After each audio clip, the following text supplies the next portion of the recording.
Over all جو intervention data ہے عام طور پر جو ہم سجیسٹ کرتے ہیں تو فیملیز بھی ریلکٹنٹ ہوتی ہیں اور پیشنٹ بھی ریلکٹنٹ ہوتا ہے کیونکہ یہ تکلیف دیتا ہے، ٹیکے کی طرح تکلیف دیتا ہے، تو سب ریلکٹنٹ ہوتے ہیں اور چاہتے ہیں کہ ان چیزوں کو نہ چھیڑا جائے جو اصل میں باعث بنی علاج کا، جو تکلیفیں تھیں، جو کباختیں تھیں، جو امبیرسمنٹس تھیں، جو نقصانات تھے، جو تکلیفیں اور پریشانیاں تھیں، فیملیز سمجھتی ہیں کہ یہ شاید مریض کو تکلیف دینے کے لیے ہے اور مریض سمجھتا ہے کہ یہ شاید مجھے تکلیف دینے کے لیے ہے۔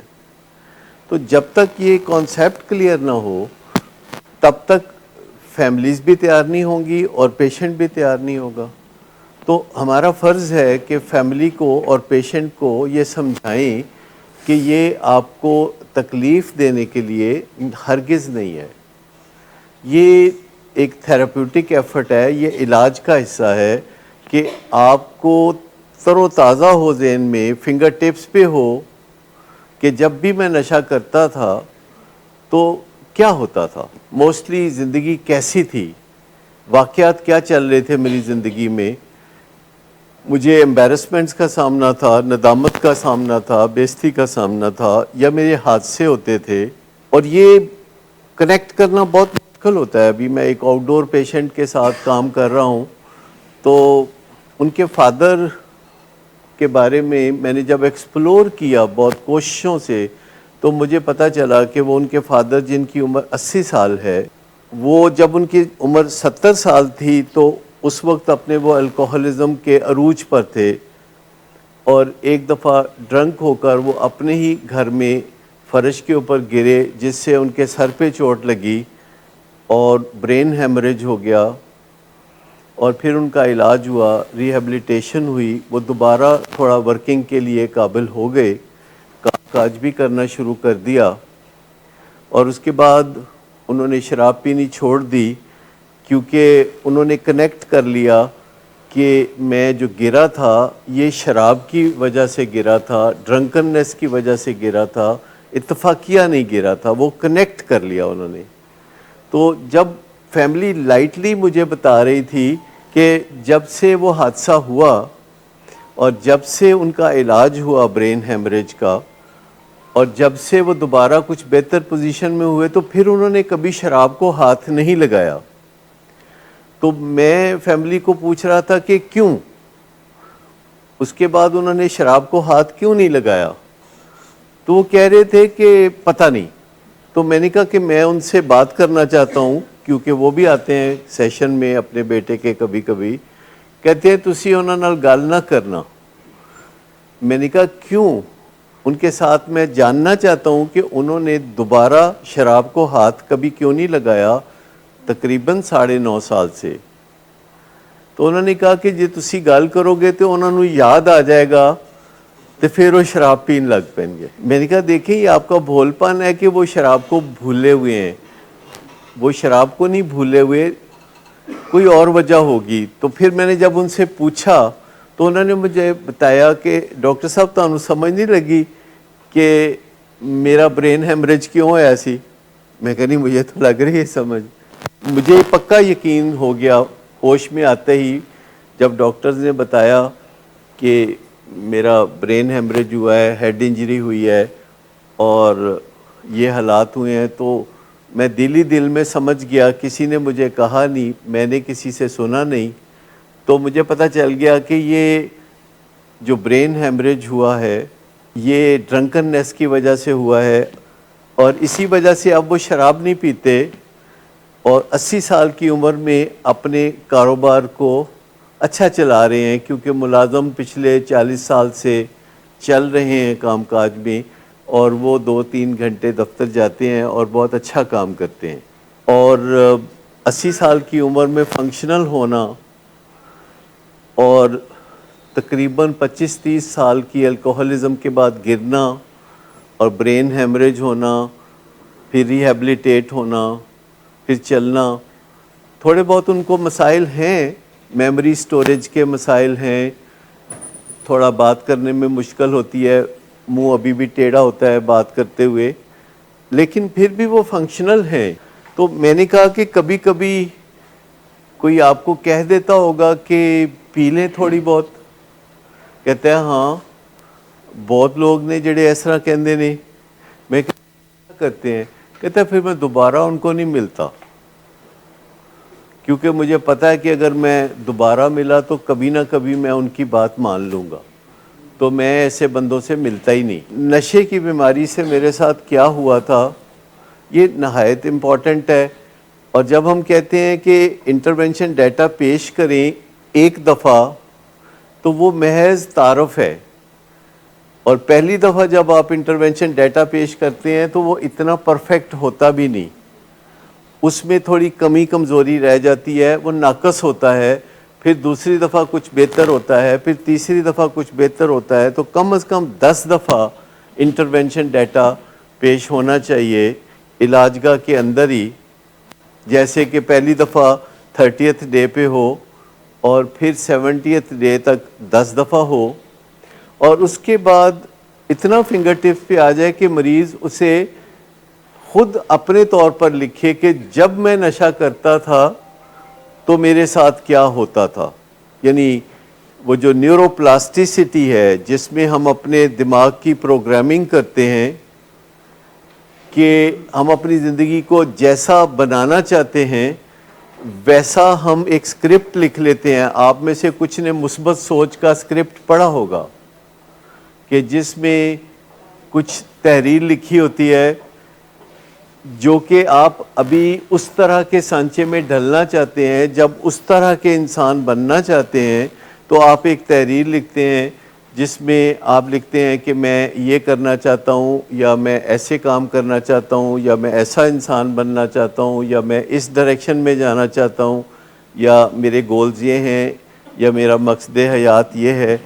تو وہ جو سکرپٹ ہوتا ہے جو کہ ایک ریڈی میڈ سکرپٹ ہمارے پاس اویلیبل ہے، جو آپ ابھی چاہیں تو آپ کے اسمارٹ فون پہ ٹرانسفر کر دیا جائے گا، جو کہ 23 منٹ کا ہے، جس میں آپ ایک طرح سے اپنے لیے ایک سافٹ ویئر اپ گریڈ کرتے ہیں.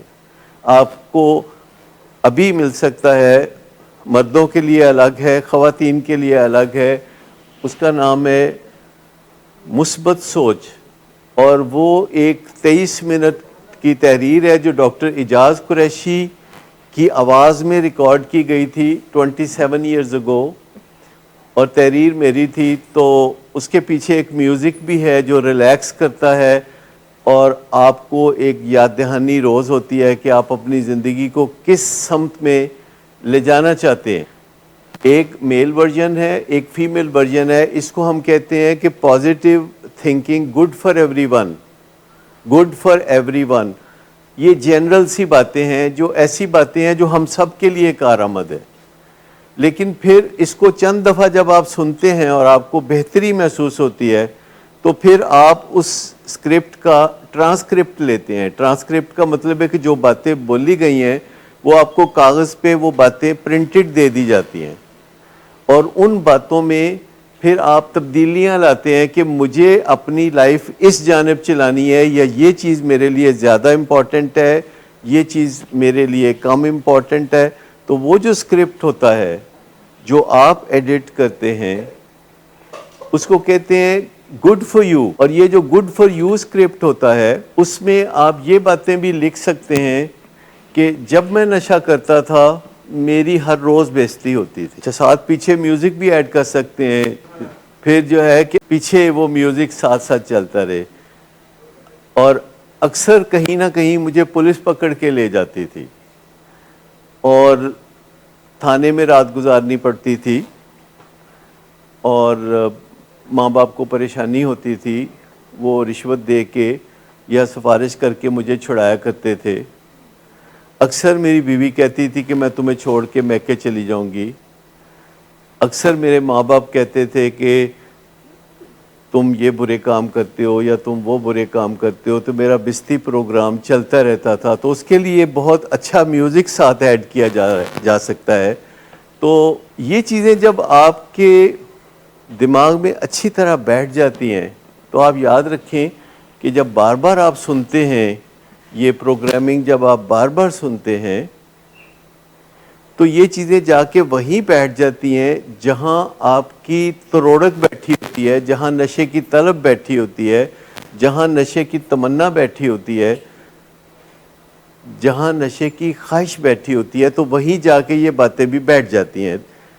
دروازے کے اندر کوئی جگہ ہے جہاں دروازے کے اندر تمنائیں ہوتی ہیں، خواہشیں ہوتی ہیں نشے کی، اور دروازے کے باہر یہ پروگرامنگ بیٹھی ہوتی ہے، تو اندر سے ایک تمنا کہتی ہے کہ مجھے باہر آنے دو، میرا نشہ کرنے کو دل چاہ رہا ہے، تو باہر سے آواز آتی ہے کہ نشہ کرنے کو نہیں، تمہارا بے عزتی کرانے کو دل چاہ رہا ہے۔ کئی دفعہ آپ ویسے بھی اپنے آپ کو بری سوچوں سے بچاتے ہیں، جیسے جب کوئی رنج زیادہ کرنا شروع کر دوں، میں اپنی بات کر رہا ہوں، جب مجھے غصہ آنے لگے لوگوں پہ، جب مجھے کوئی بے چینی ہونے لگے، تو میں اپنے آپ سے پوچھتا ہوں کہ تمہیں کوئی بیماری چاہیے؟ تمہیں کوئی دل کا دورہ چاہیے؟ یا تمہیں کوئی کینسر جیسی بیماری چاہیے؟ تو اس کے بعد بندہ خود ہی کہتا نہیں میں ویسے ہی ٹھیک ہوں، مجھے کوئی ضرورت نہیں رنج کرنے کی، میں تو ویسے ہی کہہ رہا تھا۔ تو اپنے آپ سے بھی سوال کیے جا سکتے ہیں کہ یہ جو تمہیں نشے کی طلب ہو رہی ہے، کیا تمہیں وہی زندگی چاہیے جس میں کوئی منہ نہیں لگاتا تھا، جس میں لوگ ٹکے ٹکے کی باتیں کرتے تھے، جس میں اپنے ماں باپ کے منہ سے بھی بہت بری باتیں نکلتی تھیں؟ تو انٹرونشن ڈیٹا جو ہے وہ کہیں نہ کہیں جب پہلی دفعہ آپ کہتے ہیں اور پیشنٹ پہلی دفعہ سنتا ہے تو تکلیف ہوتی ہے، اس میں کوئی شبہ نہیں، تکلیف ہوتی ہے۔ اکثر پیشنٹ کے بہن بھائی بھی کہتے ہیں، خاص طور پر بہنیں تو کہتی ہیں کہ میرے بھائی کو بہت دکھ ہوگا، یا بیوی کہتی ہے کہ بعد میں مجھ سے ناراض ہوگا، یا ماں باپ بھی کہتے ہیں کہ چھڈو مٹی پاؤ۔ تو اس سے بہت نقصان ہوتا ہے اگر کسی بھی بہانے ہم انٹرونشن ڈیٹا، یعنی یہ بات چیت جو نشے کے دوران پریشانیاں تھیں، جو خرابیاں تھیں، جو الجھنیں تھیں، جو گھر والوں کا برا حال تھا، جو کہ اور لوگ بھی بہت برا سمجھ رہے تھے، معاشرے کو بھی خطرہ تھا، اگر کسی ڈائبٹیز کے مریض کو انسولین تجویز کی جائے اور اس کو ٹیکہ لگانا پڑے انسولین کا، تو جو پہلے دن جو تکلیف ہوتی ہے، کیا 10ویں دن بھی وہی تکلیف ہوتی ہے؟ They get used to it, وہ 10ویں دن وہ تکلیف نہیں ہوتی۔ تو جس چیز سے ہمیں خوف لگتا ہے وہ چیز کرنے سے ہی خوف جاتا ہے۔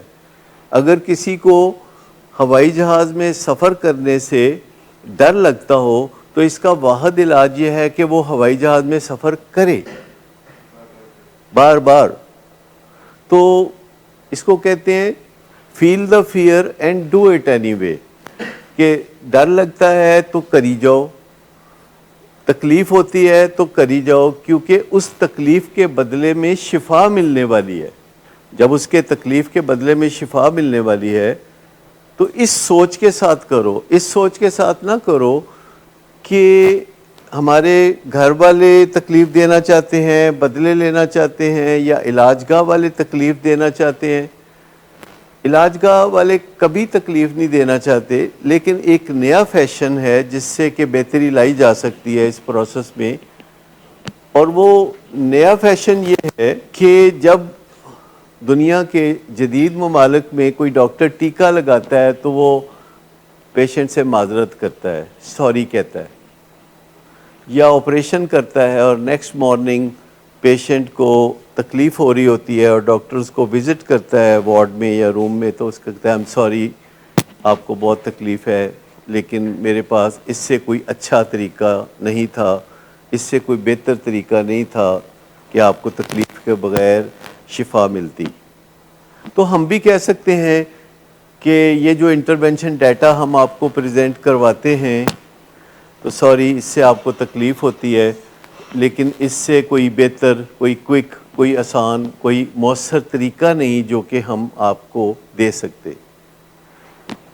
اور یہ جو انٹرونشن ڈیٹا پریزنٹیشن ہے، یہ ایکچولی ڈاکٹر ورنون جانسن نے اس کو انوینٹ کیا تھا، اور اس کا پرپس شروع میں صرف ایک تھا کہ ساری فیملی ایک صبح مریض کو اس کے کمرے میں جا کے ملے اور اس کو بتائے، باری باری تمام افراد بتائیں کہ کس طرح اس کے نشہ کرنے کی وجہ سے خود مریض کو، فیملی کو اور ماحول کو کتنی تکلیف ہوتی ہے، اور اس کے واقعات چیدہ چیدہ اس کے سامنے پیش کریں کہ فلاں دن یہ ہوا تھا، فلاں دن یہ ہوا تھا، پھر ایسا ہوا تھا، پھر تم مصیبت میں پھنسے تھے، پھر ہم مصیبت میں پھنسے تھے، پھر اور لوگوں کو یہ شکایتیں تھیں، تو بہتر یہ ہے کہ آپ ہیلپ حاصل کریں، کیونکہ فیملی والے عموماً مریض کو کہتے رہتے ہیں کہ وہ نشہ چھوڑ دے، اور بنیادی ضرورت مریض کو یہ کہنے کی ہوتی ہے کہ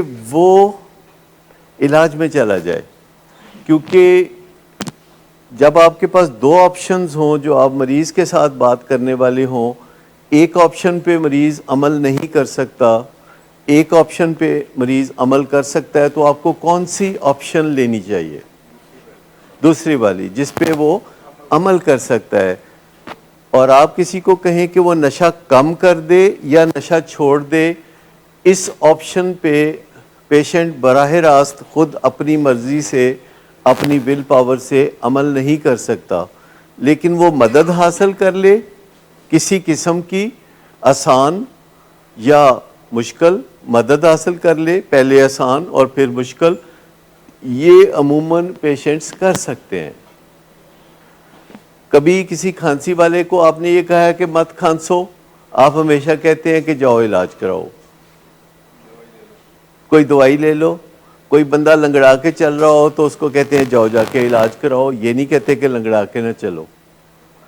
لیکن نشے کی بیماری میں زیادہ تر یہ کہا جاتا ہے کہ تم نشہ چھوڑ دو یا تم نشہ کم کر دو، ابھی صبح ہی تو کیا تھا۔ اچھا، اس فکرے میں بہت خطرہ ہے کہ ابھی صبح ہی تو کیا تھا پھر شروع ہو گئے ہو۔ اس کا مطلب یہ ہے کہ اگر تم وقفے سے کرو تو ہمیں کوئی اعتراض نہیں۔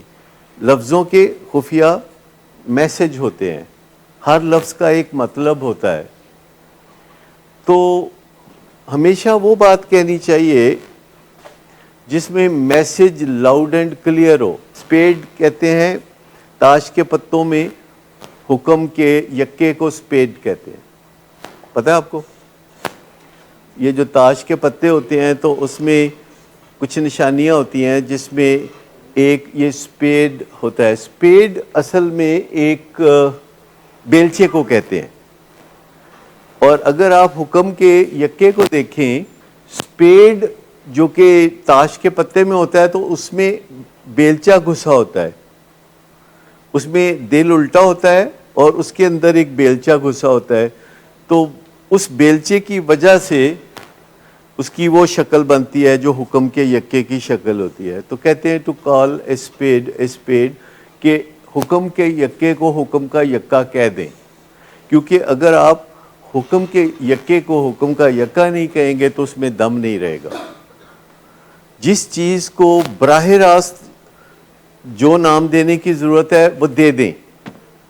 مثال کے طور پر ہم اپنے لٹریچر میں پیشنٹ کو یا ایڈکٹ کو نشئی کہتے ہیں، اور بہت سارے لوگ مجھے کہتے ہیں کہ آپ اس میں یہ نشئی نہ لکھا کریں، چبھن ہوتی ہے تو پتہ چلتا ہے۔ اسی طرح گھروں میں جب بات ہوتی ہے تو عام طور پر یہ کہا جاتا ہے کہ اس چیز نے ہمارے گھر کو تباہ کر دیا ہے، اس چیز نے تمہیں کہیں کا نہیں چھوڑا، اس چیز نے، چیز سے کیا مراد ہوتی ہے؟ نشہ، چرس، افیون، ہیروئن، کوکین، شراب۔ کیا صاف لفظوں میں نہیں کہا جا سکتا کہ اس شراب نے خانہ خراب کر دیا؟ کیا یہ آپ سمجھتے ہیں کہ چیز کو صاف کھرے کھرے انداز میں بات کرنے سے فرق پڑے گا؟ لیکن مجھے بتائیے کہ آپ کو لگتا ہے کہ جب ہم لحاظ خوری کرتے ہیں، جو کہ ہم اپنے فیملی ممبرز کے ساتھ کرتے ہیں، لحاظ خوری، اس سے فیملی ممبرز کو فائدہ ہوتا ہے؟ گھر سے باہر جو لوگ کرتے ہیں اس کے لیے ہم جس طرح کھرے انداز میں بات کرتے ہیں، کیا ہمارے گھر کا کوئی بندہ جب وہی کام کرتا ہے تو ہم ویسے کھرے انداز میں بات کرتے ہیں؟ تھوڑا کہ زیادہ؟ تو مجھے یہ بتائیے کہ جب ہم معاشرے میں کسی برائیوں کی نشاندہی کرتے ہیں تو ہم کتنا واضح الفاظ استعمال کرتے ہیں، لیکن جب ہمارے اپنے گھر میں کوئی وہی کام کرتا ہے، اپنا کوئی پیارا، اپنے گھر کا کوئی فرد، تو ہم اس کو قطعی طور پر اس طرح واضح طور پر نہیں کہتے۔ اگر تو پردہ رکھنے سے فائدہ ہو تو ضرور رکھنا چاہیے، لیکن پردہ رکھنے سے فائدہ نہیں ہوتا۔ جو نشہ کرتا ہے وہ آپ کو پتہ ہے کہ وہ نشہ بیچنے پہ بھی آ جاتا ہے کبھی کبھی۔ جو نشہ کرتا ہے تو وہ وہی ہے جس نے آگے نشے کو بیچنا ہے۔ جتنا یہ یونیورسٹیز میں نشہ تو لوگ اس طرح کی باتیں کرتے ہیں کہ جو باہر چھلی بیچنے والا ہے یا اندر جو پین ہے کوئی، وہ نشہ سٹوڈنٹس کو مہیا کرتا ہے۔ نشہ سٹوڈنٹس کو کوئی سٹوڈنٹ مہیا کرتا ہے، اور چونکہ وہ سٹوڈنٹ کے روپ میں ہوتا ہے تو اسے کوئی نشئی نہیں سمجھتا، کوئی اسے ڈرگ ڈیلر نہیں سمجھتا، کیونکہ وہ اپنا یار دوست ہوتا ہے۔ لہٰذا یونیورسٹیوں میں بڑا اچھا انتظام ہے کہ باہر کا بندہ بغیر اجازت کے اندر نہیں جا سکتا، باہر سے پولیس بغیر اجازت کے اندر نہیں جا سکتی۔ اندر ایک بندہ جو کہ نشہ کرتا بھی ہے، نشہ بیچتا بھی ہے، اور نشہ کرنے کے لیے نشہ بیچتا ہے۔ جب وہ نشہ بیچتا ہے اور نشہ کرتا ہے اور اس کے گھر والوں کو پتہ ہوتا ہے تو ان کو کیا کرنا چاہیے؟ مجھے بتا دیجئے کہ کیا کرنا چاہیے۔ لیکن مجھے بتائیے کہ جو نشے کی بیماری ہے یہ ایک دوسرے سے لگنے والی ہے نا؟ کہ کوئی بندہ اپنا نشہ بیچنے کے لیے کسی کو آفر کرے گا، کسی کو کہے گا کہ یہ نشہ استعمال کر لو، اور بعض اوقات لوگ ایسے ہی ملنے گئے ہوتے ہیں کسی سے اس کی خیر و عافیت دریافت کرنے کے لیے، اور وہ سمجھتا ہے کہ میرا گاہک ہے، کو نشہ بیچ دیتے ہیں اور اس کا برا حال ہو جاتا ہے۔ کیونکہ جو بندہ نشے کی بیماری میں رہا ہوتا ہے اس کے اندر ڈیپ ڈاؤن نشے کی چاہتیں دفن ہوتی ہیں، اور کسی غلط بندے سے ملنے سے، کسی غلط جگہ پہ جانے سے وہ جو نشے کی چاہتیں ہیں وہ قبر پھاڑ کے باہر نکل آتی ہیں، جو دفن چاہتیں ہوتی ہیں وہ باہر نکل آتی ہیں۔ تو بہت کیئرفل رہنے کی ضرورت ہے معاشرے میں۔ لیکن مجھے صرف یہ بتا دیجئے کہ ایک کمپلین پولیس کو کرنے سے آپ کے پیارے کو کیا خطرہ ہے؟ مجھے صرف بتا دیں کہ ایک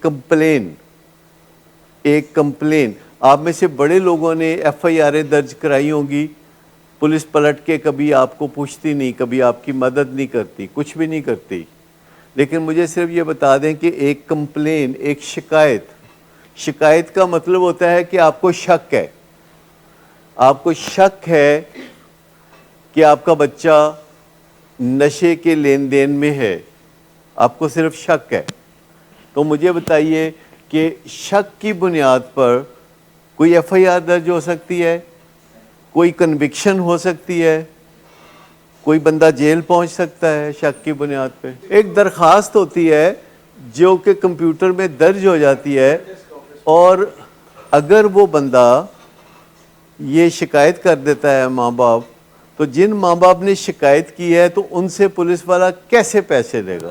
جس بچے کا نام پولیس میں آ گیا ہے اور اس کے ماں باپ نے نام ڈالا ہے پولیس میں کہ یہ ذرا اس کا دھیان رکھیں، ہمیں شک ہے اس کے اوپر، تو مجھے بتائیں کہ اس سے دنیا میں کوئی ایف آئی آر جنم لے سکتی ہے؟ میں تو کہہ رہا ہوں والدین کمپلین کریں گے کہ جی مجھے یہ شک ہے کہ میرا بچہ نشے کے خرید و فروخت میں کہیں ملوث تو نہیں ہے، میں نے کل رات خواب دیکھا ہے اور میرے خواب سچے ہوتے ہیں، یہ کہہ دے، وہ کچھ نہیں کہیں گے۔ لیکن مجھے بتائیے کہ اگر وہ کہہ دیتا ہے کہ مجھے شک ہے، اور اس شک کی بنیاد پر وہ جا کے کمپلین درج کرا دیتے ہیں، تو کوئی ایف آئی آر درج نہیں ہوگی، کوئی مقدمہ نہیں چلے گا، کوئی سزا نہیں ہوگی، تو یہ تو پہلے ہی یعنی حق سچ کی بات کو بڑے کمزور انداز میں کہنے والی بات ہے کہ آپ کو اچھا بھلا پتہ ہے کہ آپ کا بچہ نشہ بیچتا ہے اور آپ کہہ رہے ہیں شک ہے۔ تو جب والدین یہ کریں گے تو بچہ کیا سوچے گا؟ ڈرے گا۔ اور اگر وہ کہے کہ تسی میری کمپلین کیتی ہے میں تہاڈا سر پاڑ دیاں گا تو پھر کیا کرنا ہے؟ پھر 15 پہ کال کرنی ہے. جب 15 پہ کال ہوتی ہے تو کوئی ایف آئی آر درج ہوتی ہے؟ نہیں ہوتی. پولیس والے آ کے تو پیار سے گلے لگا کے منہ چوم کے سمجھا دیتے کہ نہ بچے ایسی بات نہیں کرنی. ٹھیک. تو مجھے بتائیے کہ فری میں سہولتیں ہیں، لیکن میرا خیال ہے کہ جس بچے کی شکایت ماں باپ کر دیں گے اس کا مستقبل روشن ہو جائے گا، اور اس بچے کے خلاف کبھی ایف آئی آر درج نہیں ہوگی، اور اس بچے کو سمجھ آ جائے گی کہ میرے ماں باپ چاہتے کیا ہیں. اور ایسا کرنے سے پہلے اس کو ویسے ہی کہہ دیں کہ بھائی دیکھ لو تم یہ نشہ بیچتے ہو، آپ پہلے ہی کہہ دو کہ یہ تم نشہ بیچتے ہو، تو میں 20 اگست کو جب نگران حکومت آ جائے گی تو میں نے اس کے بعد جو ہے تمہاری شکایت پولیس میں کر دینی ہے، اور ہر روز اس کو یاد دلائے. تو کیا خیال ہے کہ جب 9 دن اس کو یاد دلایا جائے گا تو 10ویں دن تک وہ اس کو اثر نہیں ہوگا. تو یاد رکھیں جب ہم بریفلی یہ کہتے ہیں کہ 15 پہ کال کریں یا پولیس میں کمپلین کرائیں، تو ہم یہ نہیں چاہتے کہ آپ کال کریں، ہم یہ بھی نہیں چاہتے کہ آپ کمپلین کریں. ہم چاہتے ہیں کہ آپ اپنا کریڈیبلٹی پیدا کر لیں، کہ آپ کی زبان سے لفظ نکلیں اور مان لے، آپ کی زبان سے نکلے کہ میں پولیس کو 15 پہ کال کرنے لگا ہوں، تو اس کو پتا ہو کہ یہ کرے گا. یہ جو دنیا میں تہذیب یافتہ ماحول پیدا ہو گیا ہے، اور دنیا میں ہر جگہ اپنی اپنی جگہ پولیس، جوڈیشری، معاشرے کا سول نظام، یہ ساری چیزیں آپ کے فائدے کے لیے ہیں، لیکن اگر آپ ان سے فائدہ نہیں اٹھانا چاہتے تو پھر گلہ شکوہ بھی نہیں ہو سکتا. فائدہ اٹھائیں گے تو بات بنے گی. مجھے بتائیے جن باتوں کا میں ذکر کر رہا ہوں، کیا آپ نے یہ سن رکھا ہے کہ یورپ میں اور امریکہ میں جب کوئی خامد بیوی کو مار پٹائی کرتا ہے، یا کوئی ماں باپ کے خلاف یا ماں باپ اولاد کے خلاف کوئی قدم اٹھاتے ہیں، تو مجھے بتائیے کہ وہ کال جاتی ہے پولیس کو کہ نہیں جاتی؟ جاتی ہے. تو اگر کال جاتی ہے تو یہ ترقی یافتہ ممالک میں سب جگہ ہوتا ہے یا ایک آدھ جگہ ہوتا ہے؟ سب جگہ ہوتا ہے. کیا مڈل ایسٹ میں بھی ہوتا ہے؟ مڈل ایسٹ میں بھی ہوتا ہے. تو صرف پسماندہ ملک جو ہیں تیسری دنیا کے، وہ ان چیزوں سے دور رہتے ہیں اور اس وجہ سے وہ فائدہ نہیں اٹھا پاتے. لیکن یاد رکھیں کہ نشے کی بیماری کنٹیجیس ہے، یہ ایک دوسرے سے لگنے والی بیماری ہے، اور اس کے کئی طریقے ہیں. جب گھر کا ماحول خراب ہوگا اور بڑا بھائی نشہ کر رہا ہے اور گھر کے اندر بے چینی اور غصہ اور ڈر اور خوف اور مار پٹائی اور شور شرابہ ہے، تو چھوٹا بھائی بھی سمجھے نشے کی تیاری کر رہا ہے. اور کئی گھروں میں ایک باری لے کے تو کام تیز کر دیتا ہے، اس کو سنبھالتے ہیں، تو دوسرا اتنی دیر میں تیار ہو کے وہ اپنے کام دکھانے شروع کر دیتا ہے. اور یہ کامن سی بات ہے کہ جہاں والد الکوہلک ہو تو بیٹا بھی سبق نہیں سیکھتا، کیونکہ گھر میں کانسٹنٹلی تکلیف جنم لے رہی ہوتی ہے، کانسٹنٹلی تکلیف جنم لے رہی ہوتی ہے. کئی گھروں میں تکلیف ہے کہ وہاں ان کے پاس روپیہ پیسہ نہیں ہے، وہاں غربت سے تکلیف جنم لے رہی ہوتی ہے.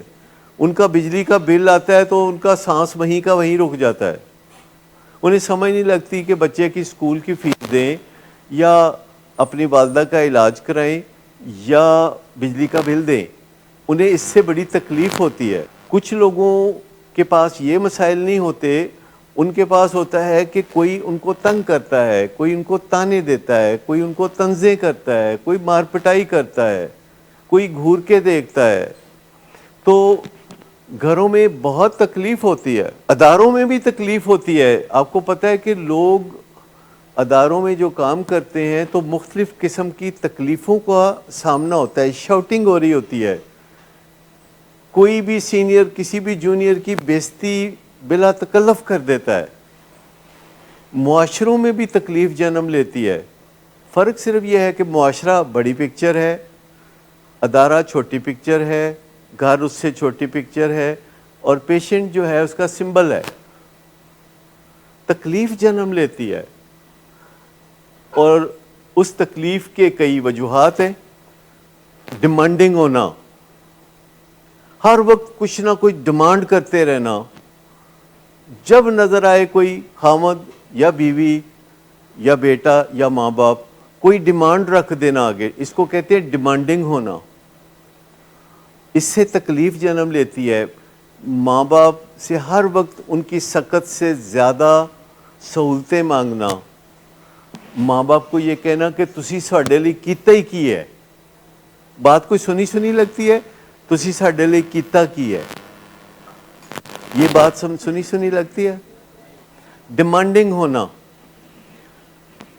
اسی طریقے سے کوئی شاؤٹنگ کرنا, ہاتھ اٹھانا, گھور کے دیکھنا, کرٹیسائز کرنا, توہین امیزی یا پھر چپ سادھ لینا, سٹون والنگ کر لینا, اس سے گھروں میں تکلیف کا دورہ ہوتا ہے, جس سے کہ نشے کی راہ ہموار ہوتی ہے.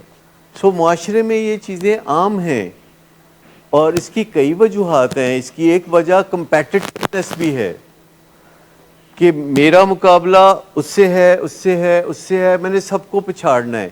جب میں نے کئی لوگوں کو پچھاڑنا ہے تو اس میں مجھے تکلیف سہنا پڑے گی.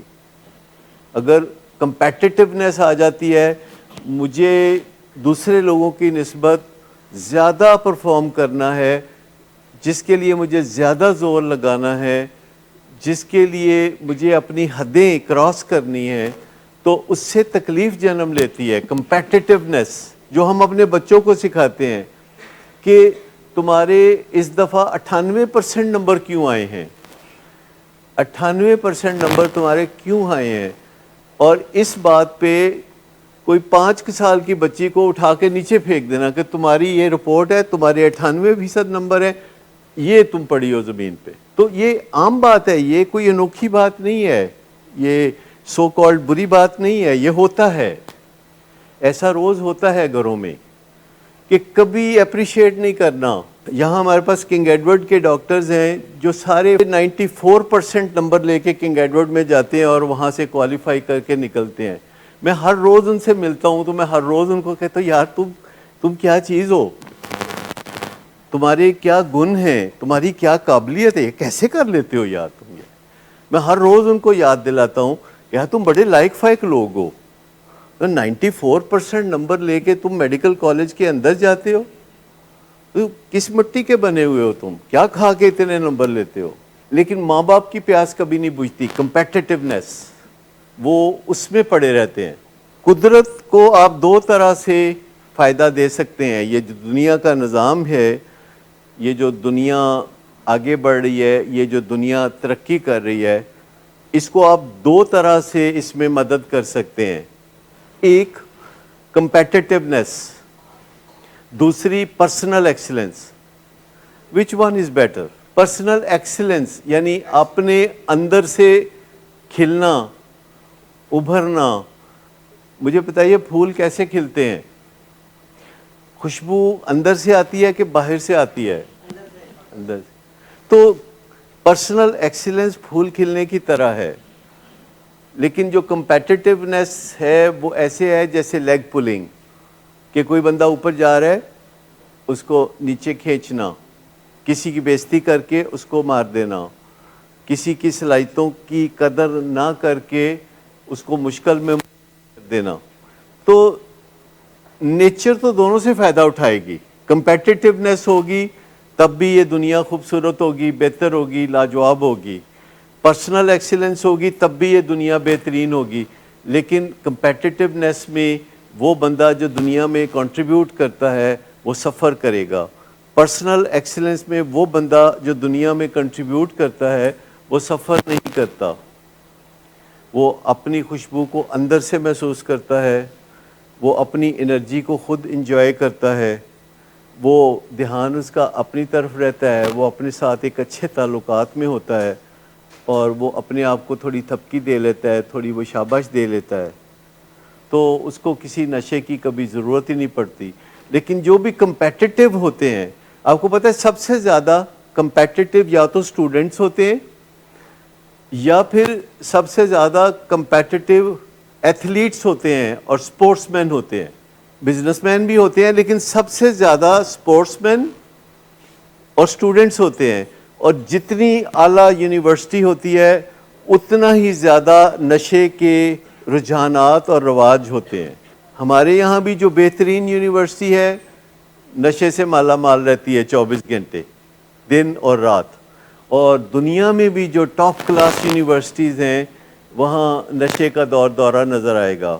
اور کھیل کی دنیا میں جہاں لوگ اچھے ایتھلیٹس ہوتے ہیں اور اچھے کھلاڑی ہوتے ہیں، اچھے کرکٹر ہوتے ہیں، اچھے فٹ بالر ہوتے ہیں، کبھی آپ نے سنا ہے کہ وہ نشہ نہ کرتے ہوں؟ سب کرتے ہیں۔ فرسٹ کلاس کرکٹ میں ہی سبق مل جاتا ہے کہ اگر تم نے کچھ کرنا ہے تو پھر تم چرس پیو۔ وہ اپنی جو حجم سے زیادہ کی کوشش کرنا، پرسنل ایکسلنس کی طرف نہیں جانا، کمپیٹیٹیونیس کی طرف جانا۔ کئی دفعہ تو ہمیں سسٹم مجبور کرتا ہے۔ آج ہی میں اپنے ڈاکٹر سے بات کر رہا تھا، میں نے کہا جب آپ ایف ایس سی میں گئے تھے اور آپ کو 94% نمبر چاہیے تھے تو آپ کو سسٹم نے مجبور کیا تھا کہ کمپیٹ کرو، لیکن اس کے بعد آپ آزاد ہو گئے، لیکن آپ آزاد نہیں ہوئے۔ انہوں نے کہا کہ ہاں کمپیٹیٹیونیس ہماری گھٹی میں پڑ گئی۔ جب ہم میڈیکل کالج میں چلے گئے تو ہم پھر بھی خام خواہ ایک دوسرے کو گھور گھور کے دیکھتے رہتے تھے، ہم خام خواہ ایک دوسرے کو کہتے رہتے تھے کہ تم اتنا کیوں پڑھتے ہو۔ آپ کو پتہ ہے کہ میڈیکل کالج کا سب سے عظیم جملہ کیا ہے؟ کہ کسی کو کہنا چھاڑ یار کی پڑھنا ہے، میں تو نہیں پڑھتا، اور خود وہ 6 گھنٹے پڑھ کے آیا ہوتا ہے یہ جو جملہ بول رہا ہوتا ہے، یعنی خود پڑھ کے اپنے کمرے میں فارغ ہو کے جب باہر آتا ہے تو کہ جڑا بندہ کہ یار تو کی ہر ویلے پڑھتا رہنا ہے، فضول ہے، تو چھڑ پڑا نہ پڑھ۔ یہ بڑی عام سی بات ہے کہ کوئی کسی آرگنائزیشن میں کوئی ملازم آیا ہے تو پرانا ملازم کہتا تو کتنے پھنس گیا، اور وہ اس کو کبھی نہیں کہتا جتنے تو پھنسیا ہے۔ ہیومن بینگ ہے نا، وہ اس طرح کی باتیں کرتے ہیں۔ لیکن میں آپ کو بتاؤں کہ آپ آئے صرف ایک بندے کے لیے ہیں جو آپ کا پیارا ہے، لیکن میں آپ کو بتاؤں کہ ولنگ ویز ہمیشہ آپ سب کی خدمت کرنے کے لیے تیار رہتا ہے، کیونکہ ہمیں پتہ ہے کہ جو آگ ہمارے آئیڈینٹیفائیڈ پیشنٹ کو آئی پی کو لگی ہوئی ہے، اگر فیملی پہ کام نہیں کریں گے تو اس آگ کو ہم بجھا بھی دیں گے تو اسی فیملی میں واپس جائے گا تو اس کو پھر آگ لگ جائے گی۔ آپ یوں سمجھے کہ ہمارے پاس کوئی آتا ہے تو اس کو آگ لگی ہوئی ہے اور ہم اس کی آگ بجھا رہے ہیں۔ آگ اس کو گھر سے لگی ہے، رنج اس کو گھر سے ملا، غصہ اس کو گھر سے ملا، بےزتی اس کو گھر سے ملی، پریشانی اس کو گھر سے ملی، کمپیٹیٹیونیس گھر سے ملی، اور آگ لگ گئی، اور اس آگ کی وجہ سے وہ ہمارے پاس آیا، اور ہم کسی نہ کسی طریقے سے پانی چھڑک کے آگ بجھا دیتے ہیں اور وہ واپس اسی گھر چلا جاتا ہے۔ کتنی دیر لگے گی اس کو دوبارہ آگ لگنے میں؟ وہ تھوڑی دیر کے بعد۔ لہٰذا یہ یاد رکھیں کہ جہاں سے آگ لگی ہے اس ماحول پہ بھی کام کرنا پڑتا ہے، اور ہم یہ کام اپنی مرضی سے اور رضا کرانہ طور پر کرتے ہیں، اور ہم بے شمار فیملی ممبرز کہتے ہیں کہ جی ایدا جو ہویا ہویا، پر جو ساڈا ہویا وہ بہت سونا ہویا، کیونکہ ان کو ایک دن پتہ چل جاتا ہے کہ وہ واپس دنیا پہ آ گئے۔ ان کو ایک دن پتہ چلتا ہے کہ جیسے اندر ٹھنڈ پڑ گئی ہے، وہ جو سوبرائٹی ہے، وہ جو ریکوری کا ٹچ ہے، وہ جو ایک ٹھنڈک سی اندر محسوس ہونے لگتی ہے، وہ خود اپنا ریوارڈ ہوتی ہے۔ اور پھر معاشرے میں بھی ایسے رجحانات کو پیدا کیا جا سکتا ہے کہ جس میں ایک دوسرے کو رنج دینے سے باز آئیں۔ آپ دیکھیں کہ بعض پیشوں میں کمپیٹیٹیونیس اتنی ہے کہ لوگ اپنی ذات کا کوئی ذکر نہیں کرتے، صرف دوسرے کی برائی کر کے وہ بادشاہ بن جاتے ہیں۔ یہ جو سیاست کا کام ہوتا ہے جس میں لوگ اپنے اوصاف کا ذکر نہیں کرتے، صرف دوسرے کو برا ثابت کرنے پر وہ بادشاہ بن جاتے ہیں۔ کتنا بڑا ریوارڈ ہے کمپیٹیٹیونیس کا جس سوسائٹی میں کہ ایک بندہ اپنے اوصاف کا ذکر نہیں کرتا، دوسرے کو برا ثابت کر کے، دوسرے پہ الزام دھر کے، دوسرے بندے کو نکھد ثابت کر کے وہ بادشاہ بن جاتا ہے، اور پھر زیادہ دیر نہیں گزرتی کہ پھر اس کے چور بننے کی باری آ جاتی ہے۔ تو یہ جو چور سپائی کا کھیل ہے وہ آپ روز دیکھتے ہیں اپنی آنکھوں کے سامنے، لیکن ہمارا گھر یعنی آپ کا گھر اور ہمارا گھر یا ہماری آرگنائزیشن جو کہ آپ کی آرگنائزیشن ہے، یہ ایک بنیادی سبق دیتی ہے کہ آپ کو سفر کرنے کی کوئی ضرورت نہیں ہے. 2-4 چھوٹی موٹی چیزوں پہ توجہ دے دیں تو آپ کو کوئی تکلیف نہیں ہوگی. سب سے پہلی بات یہ ہے کہ کمپیٹیٹیونیس کو چھوڑ کے پرسنل ایکسیلنس کی طرف آ جائیں، یعنی مقابلے بازی کی بجائے ذاتی اوصاف کو اجاگر کرنے کے لیے تیار ہو جائیں. دوسری بات یہ ہے کہ کسی اور پہ ذمہ داری ڈالنے کی بجائے اپنے کندھے پہ ذمہ داری اٹھانے کو ترجیح دیں. تیسری بات یہ ہے کہ جو کام بھی کرنے لگیں اس کا انجام دیکھ لیں کہ دور کیا نظر آ رہا ہے. چوتھی بات یہ ہے کہ ترجیحات سیٹ کر لیں کہ پہلا کام کون سا کرنا ہے، بعد والا کام کون سا ہے. جو پہلا کام ہے وہ پہلے کر لیں، جو بعد والا کام ہے وہ بعد میں کر لیں. کوئی جلد بازی کی ضرورت نہیں ہے، کوئی بھاگم دوڑم کی ضرورت نہیں ہے. پانچویں بات یہ ہے کہ اپنے آپ کو اور دوسروں کو برابر سمجھ لیں. جو اپنے لیے چاہتے ہیں وہ دوسرے کو دے دیں، کیونکہ آپ کو پتہ ہوتا ہے کہ آپ اپنے لیے کیا چاہتے ہیں. آپ بڑی آسانی سے وہی دوسروں کو فراہم کر سکتے ہیں. دوسروں کی بات توجہ سے سن لیں، پھر ان کو جواب دے لیں. دوسروں کے ساتھ تعاون کر کے چلیں تو منزل جلدی آئے گی. اور اگر کوئی بات سمجھ میں نہ آئے تو آج بہت لکی زمانے میں ہیں کہ گوگل پہ ایک ٹچ پہ ہر سوال کا جواب موجود ہے، کہ جو آپ کرنا چاہتے ہیں اس کا آسان ترین اچھا طریقہ گوگل پہ یا یوٹیوب پہ لکھا ہوتا ہے. مجھے تھوڑا کوکنگ کا شوق ہے، میرے پیشنٹس کو بھی بڑا کوکنگ کا شوق ہوتا ہے، تو میں کوئی چیز کوک کرنا چاہتا ہوں تو میں یوٹیوب پہ جاتا ہوں اور وہاں ایسی ویب سائٹس ہیں کہ جو زیادہ وقت ضائع کیے بغیر بہترین طریقے سے تصویری شکل میں لکھے ہوئے طریقے سے اور بولے ہوئے طریقے سے کسی چیز کو 5 منٹ میں سمجھا دیتے ہیں. اور آپ سٹیپ بائی سٹیپ ان کے مطابق چلیں تو آپ کوئی بھی ڈش بہترین طور پر تیار کر سکتے ہیں. اسی طرح نشے سے بحالی کا معاملہ ہے. میرے دیکھتے دیکھتے نشے سے بحالی کا معاملہ کتنا آسان ہو گیا ہے. 45 ایئرز پہلے پتہ ہی نہیں چلتا تھا کہ اس کو کرنا کیا ہے، اس مسئلے کو حل کیسے کرنا ہے، سب کچھ بہت مشکل لگتا تھا. لیکن اب آپ ایک مسئلے کا حال پوچھیں، ہم آپ کو 2 مسئلوں کا سلوشن بتا دیتے ہیں. فیملی سسٹم اپروچ جو ہے اس میں کم از کم ہم 4 میں سے 2 جگہ کام کر رہے ہوتے ہیں، ایک پیشنٹ کے ساتھ اور ایک پیشنٹ کی فیملی کے ساتھ. اور فیملیاں معاشرہ بناتی ہیں، اس کا اثر معاشرے پہ بھی پڑ سکتا ہے، اس کا اثر اداروں پہ بھی پڑ سکتا ہے. اور اس جانب بھی ہم کام کرتے رہتے ہیں. ہماری بہت ساری ویڈیوز ہیں، بہت سارے لوگ فیڈ بیک دیتے ہیں کہ آپ سے ہمیں کام تو نہیں ہے کیونکہ ہم نشہ نہیں کرتے، لیکن آپ کی ویڈیوز دیکھ کے ہم نے اپنی زندگیوں کو آسان بنایا ہے، ہم نے اپنے گھروں کے ماحول کو بہتر بنایا ہے. اور جو بھی آپ کو باتیں ہم کہتے ہیں کراس چیک کر سکتے ہیں. ہمیشہ کراس چیک کریں، ہمیشہ گوگل پہ جا کے چیک کریں، ہمیشہ دنیا کی اتھینٹک ویب سائٹ سے چیک کریں، ہمیشہ نائڈا سے چیک کریں یا امریکہ کی یا WHO کی ویب سائٹ سے چیک کریں. لیکن میں آپ کو بتاؤں کہ رینڈملی کسی ہدایت پر عمل کرنا اور بات ہے اور کسی سٹرکچر میں کسی ہدایت پر عمل کرنا اور بات ہے.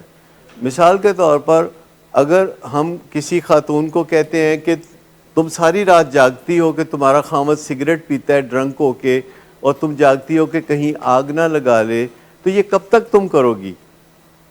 تو اس کے پاس کوئی جواب نہیں ہوتا. تو ہم کہتے ہیں کہ تم اس کو بتا دو کہ 1 مہینے بعد کوئی ڈیٹ دے دو کہ اس ڈیٹ کے بعد میں رات کو بالکل نہیں جاگوں گی اور تمہارے سگریٹ کا اور آگ لگنے کا دھیان نہیں رکھوں گی، اور 1 مہینے کا مارجن دے دے. اور اس کے بعد وہ ہر روز دہرائے کہ تمہیں یاد ہے فلاں تاریخ سے میں نے چھوڑ دینا ہے. تو تیسرے چوتھے دن وہ کہے گا کہ مہربانی کر کے تم آج سے چھوڑ دو. اوکے، نہیں ابھی میرا وعدہ ہے، ابھی میں حفاظت کرتی رہوں گی. لیکن 1 مہینہ جب روزانہ وہ اپنے خاوند کو یہ بات کہے گی تو یہ مسئلہ حل ہو جائے گا. واقعی ایسا نہیں ہوگا کہ اس کو گھر میں کوئی آگ لگ جائے یا کوئی پریشانی ہو جائے, کیونکہ یہ میتھڈز جو ہیں دیکھنے میں مشکل لگتے ہیں, یہ پریونٹیو ہیں. جیسے اگر کوئی بندہ کسی کو کچھ مالی تعاون کرتا ہے ہر مہینے اور وہ بندہ مفلوج ہو گیا ہے, کام نہیں کرتا, اس نے 10-20 دوست پکڑے ہوئے ہیں, تو آپ اسے بتاتے ہیں کہ میں تمہیں 6 مہینے کے بعد یہ جو مالی اعانت کرتا ہوں یہ میں چھوڑ دوں گا, اور پھر اس کو نیکسٹ منتھ بھی یاد کراتا ہے, پھر نیکسٹ منتھ بھی یاد کراتا ہے, پھر اسے کہتا ہے کہ ابھی میں تمہیں آدھی اماؤنٹ دوں گا لیکن 2 مہینے بڑھا دیے ہیں, پھر اسے کہتے ہیں کہ ابھی میں تمہیں کوارٹر اماؤنٹ دوں گا اور 6 مہینے اور بڑھا دوں گا. تو آپ آہستہ آہستہ اس کو اس بری عادت سے نکال لیتے ہیں. تو جو مینجمنٹ کے طریقے بتائے جاتے ہیں جنہیں ہم انمول طریقے کہتے ہیں, اس کا مقصد, ہمارا مقصد کبھی کسی انسان کو تکلیف دینا نہیں ہو سکتا. ہمارا مقصد اپنی آرگنائزیشن کے اندر اپنے کلائنٹس کے ساتھ جو بھی معاملات طے کرنے ہیں یا جو بھی معاملات سکھانے ہیں اپنے کلائنٹس کو, اس میں سزا اور تکلیف کا کوئی تصور نہیں جو ہم جان بوجھ کے دیں. وہ تکلیف جو ایک علاج کے حوالے سے جیسے ٹیکے کی ہوتی ہے تھوڑی بہت, اور وہ تکلیف جو بات چیت سیکھتے ہوئے ہوتی ہے, جو سائیکل چلانا جب آپ سیکھتے ہیں تو اس سے تھوڑی بہت تکلیف ہوتی ہے, تو ایسا ہو سکتا ہے. لیکن ہمارا مقصد تکلیف سے آپریٹ کرنا نہیں ہے, ہمارا مقصد تکلیف کے ذریعے بہتری لانا نہیں ہے, کیونکہ جو کام آپ بعد میں کرنا چاہتے ہیں اس کو اپوزٹ طریقے سے آپ پہلے شروع نہیں کر سکتے. تو جب بھی آپ کو ہم کہیں تو آپ گوگل پہ چیک کریں کہ آیا یہ طریقہ کہیں رپورٹڈ ہے, اور اگر وہ طریقہ رپورٹڈ ہو پھر اس کی ڈیٹیل پڑھ لیں.